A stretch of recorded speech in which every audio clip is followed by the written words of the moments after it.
Jess here from EuroTourGuide. With the vaccinations coming through fast now, it's going to be our last positive place, but today we aren't in a place, we're highlighting a place. Where are we, Jess? We are at the Torreta de Guardamar. I know many of you have seen it when you've driven past on the N332. It's a communications mast that stands 370 metres high. And since the UK left with Brexit, this is now the tallest structure in the European Union.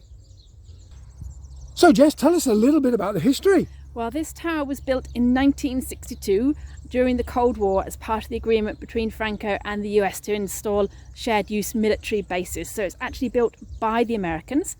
It was handed over in the 1990s after the Gulf War, and it's now controlled by the Spanish Army, who know it as Camp Santa Ana, although its official radio signal is Antennae LF380 meters Guardamar. You heard it right there, folks. This structure stands in total at 475 metres, of which 95 are underground, leaving 380 above ground. It's 3 metres in diameter in the middle, with a lift servicing it for maintenance, and it's held up by steel cables. The station works non-stop 24 hours a day throughout the year and is attended to by 30 people, mainly military personnel. It's on military ground, so you can't get close to it. It has a perimeter fence enclosing the pine forest about 3 kilometres, covering an area of 630,000 square metres.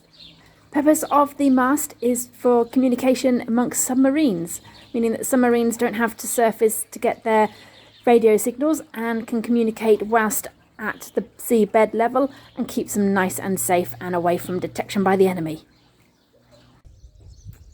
We hope you've all enjoyed finding out about today's positive place as much as we have. We know you've all seen it as you've driven along that N332 at Guardamar.